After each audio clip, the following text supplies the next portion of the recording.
Hey everybody, CJ Burnett here, Florida Veterinary Advisors, and we're going to do another frequently asked question. This question that I'm going to do today is somewhat complicated. So today's question comes from someone in New York, and they ask, how much should I put down as a payment to buy a home? It's obviously a great question. I think many people are asking that same question when they buy their first home. I think even when people sell their current home and go buy another one, they're asking the same exact question, like how much should I put down on this? And am I going to roll the equity over, or am I just going to pocket the equity, the cash that I get from the sale of my current house? And so I think the first way to approach this answer is to remember that every dollar that you put as a down payment on the home is going to be another dollar that leaves your world in perpetuity, right? That dollar won't come back. It basically goes into the equity of the home that you're buying. So when you give up cash, you give up some control. And the equity in your home can't really buy groceries, right? It can't pay for weddings. It can't do the things that maybe you need cash to do over the next few months, maybe even a few years.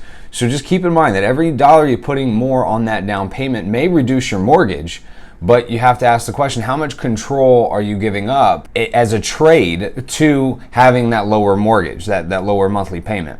So keep in mind, cash is flexible, right? You can use it on anything. You can't really use the equity in your home on anything. It's not like cash, right? So when you give up that cash, you just want to make sure that you're really aware that you're not putting yourself in a position where you don't have a lot of cash on the sidelines. Because if you end up needing money and you don't have enough money to manage the unexpected that is happening in your life, that extra cash that you put down as a down payment on a mortgage, really isn't going to help you a whole lot. Now, to approach the actual question, how do you know how much you should put down as a down payment on a home?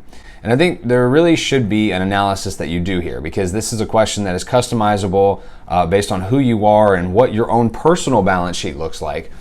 The way you do this analysis, we call it a break-even analysis. So a break-even analysis is basically looking at two different options, considering both of the impacts that each of these options have, and then seeing the difference between the two. So if you're going to put 5% versus 20, or 10% versus 20, or 15% versus 50, right? You really want to narrow down, okay, what are my two options that I know are possible when it comes to buying a home? So in order to do a break-even analysis, I want you to draw out a chart, okay? And this chart's going to have 4 columns, and it's going to have 3 rows. And then at the top, I want you to write option A, option B, and then the difference. On the left-hand side, write the down payment and write mortgage payment. And then in the column with option A, I want you to write the down payment. Just below that, you write the monthly mortgage payment. Under option B, you write the down payment for option B, and then the monthly payment for option B. And then all the way to the right, you take the difference between the down payments and take the difference between the mortgage payments, the monthly mortgage payments. Now, once you do that, you take the difference between the down payment, you take the differences between A and B, and you divide that by the differences between the mortgage payment.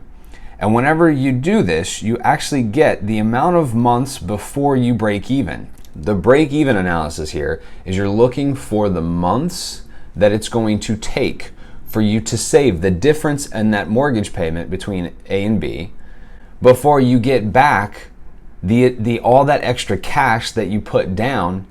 So if you do option A, then what you're going to do is you're going to have a higher monthly mortgage payment with a lower down payment.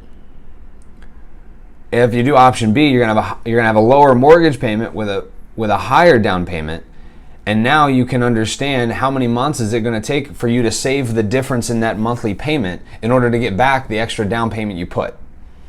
So that break-even analysis, knowing the months that it's going to take you in order to get back the cash that you put down, the cash that you gave up control with, is a pretty critical thing to find out, because you might find that it takes you 3 years to get back the cash. Okay, fine. If you have enough cash on the sideline that you can manage that you don't really worry about it, then do that. If you say, you know what, CJ, it's going to take me 60 years to break even. Well, I mean, I don't know if that's actually going to happen, but it maybe probably miscalculated something somewhere. But if it takes you so long to get back the cash, then you can ask yourself, am I okay with that? Again, if you're to answer this question simply, because I wish it was simple, right? I wish I could just give you the answer as far as what works as on a down payment on a home. But I think it definitely, you have to take into account the mathematical approach of understanding just the break-even analysis, and then you have to ask yourself, okay, am I okay with option B, provided that I know that I'm giving up a certain amount of months of control of cash? So don't forget, we just launched our mini-series where you get our full financial planning process completely complimentary. There's 4 videos. You head on over, just click the link in this post and it'll send you to it. We also have our podcast. Don't forget to subscribe to our podcast, and we'll see you next Friday.